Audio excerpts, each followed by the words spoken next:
He is a brilliant, brilliant storyteller and a native of this community. And so I bring to you Al Letson.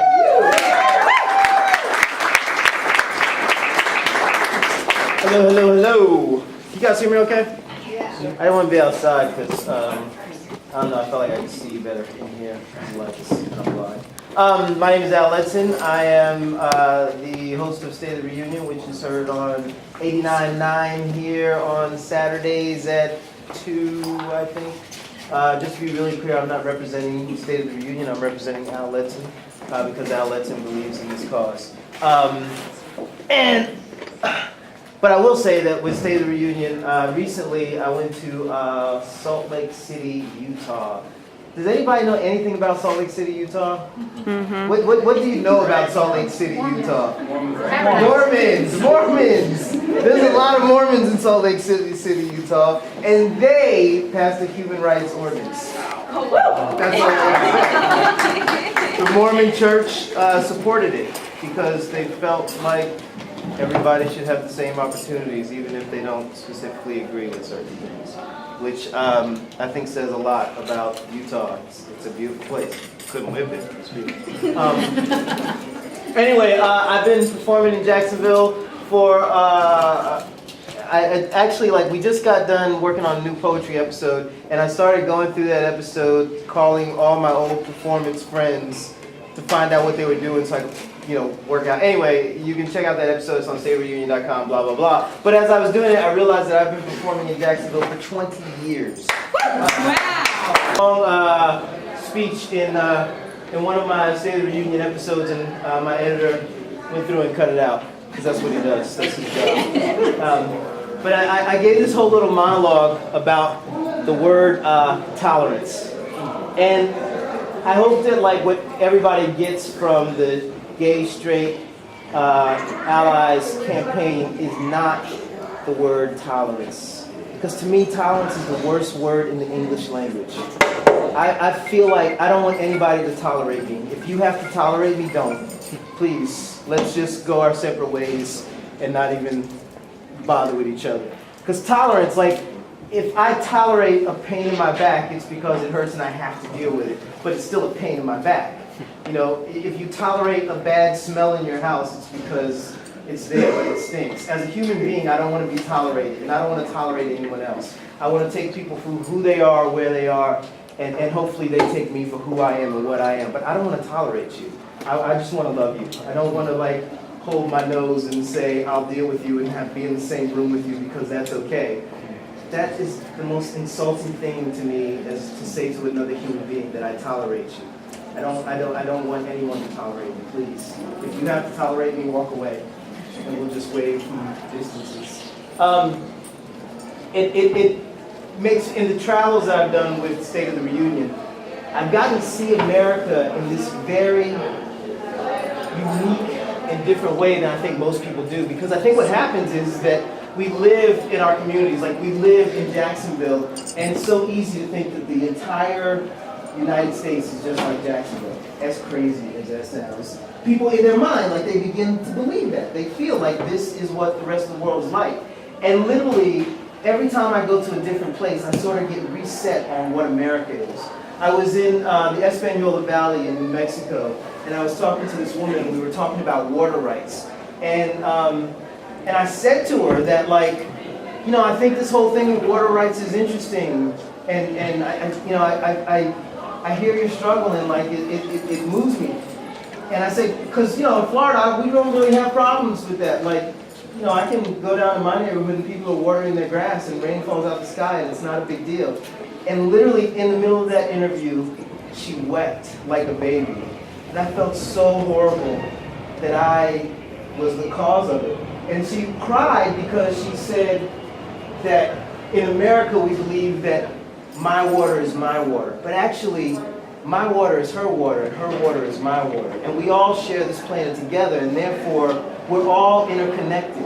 And the waste that happens here, affects her there. I don't know if I agree with her wholeheartedly on that, because I think that, this is such a big country that it's easy for us to get in our entrenched places. But I loved the fact that we were able to talk and like connect on the idea of how things are different in different places and how we affect each other and the like. So yeah, I mean, like in the work that I do at State of the Reunion, I get to see the world in a very different place. And I was completely shocked going to Salt Lake City and finding out that they had actually already passed an HRO. And I went there like literally after Jacksonville failed to pass an HRO. And you can go to State of the Union's website and listen to the episode I did on Jacksonville. I did that episode because I thought, oh yes, Jacksonville's going to pass the HRO, and I could do this episode and say, see, we're growing up. And then we didn't pass it. And I just thought, yeah. And then I didn't have a choice because I'd already committed resources, so I had to make the hour, and it's just like, So I'm going to read some poems that are a little bit old, and so I printed them off. When I was a young man, I would memorize all my poetry, but I'm no longer a young man, and therefore you don't get memorized poetry unless it's old, sorry. This poem is a poem, when I talk to young writers about the craft of writing, I tell them the man that like literally got me, that made me fall in love with spoken word was this poet named Sekou Sundiata. And I actually got the opportunity to meet Sekou several times. To meet Sekou several times. No, you're fine, please. See you later. I got to meet Sekou Sundiata several times, and we got to talk about craft. And so that means there's seats over here if you guys want to move in. And watch him work. Anyway, and this is how every morning goes. You are not the father. Ooh, see, I told you. Like, she goes, ah! It's like every single time. Or it's you are the father, and then she jumps up, gets his face. See. Now what you gotta say? It's all the same. It's all the same. Except this one episode. I'm telling a story about Maury Povich. This one episode though, they were doing makeover week. And this little girl walked in, and clearly she was biracial, and what they were doing broke my heart. So that's where this poem came from. It's makeover time on the midday nationally syndicated nightmare. No paternity tests or street fights on stage today. The producers think this is the feel-good show of the month. It's makeover week on the morning. And the pouty little girl with big hair staring out from the television screen is mixed. Pulled in between black and white, stretching out against our own expectations. Some want her to be a goddess, an African queen, Nefertiti on the throne. Others want her to forget her divinity and pass. Many wish she'd just be white or black, but not in between. And she's as just as innocent as a child because she's just that, a child, but them African genes don't quit. It's in all of us. The drum that beats out, reaching across race, place, and understanding. It's in all of us. The desire to belong, to fit in, to find somewhere to call home, to be loved. At the root of her hair that her mama can't tame is where the insecurities start. You're not like everyone else. She's heard this a million times before and wonders why she just can't be plain. But ain't no plain stars in the skies, baby. Only black spaces that feel empty like her heart. But there's more to it than that. Because kids at school are just that. Kids who have no understanding of the universal truth reaching deeper than a hair follicle. Or that the light or darkness of her skin has nothing to do with the light or darkness of her soul. And when her hair, black kink, contrasts with some Caucasian-like features as the stem of her antennae frizzes up and reaches towards the sky like a sunflower, that she is beautiful. But not because she's black,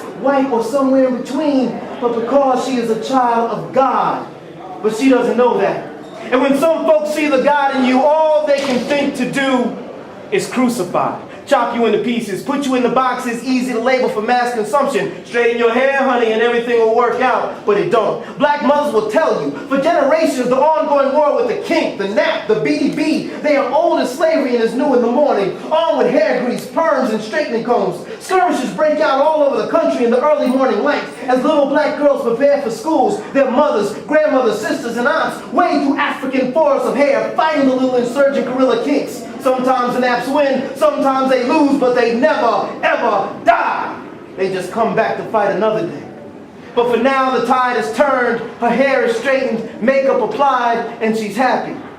Until 3 weeks later when the kinks come back, and Maury can't save her, and the studio lights are dark, the audience is gone, and when she looks in the mirror, all that is left It's her.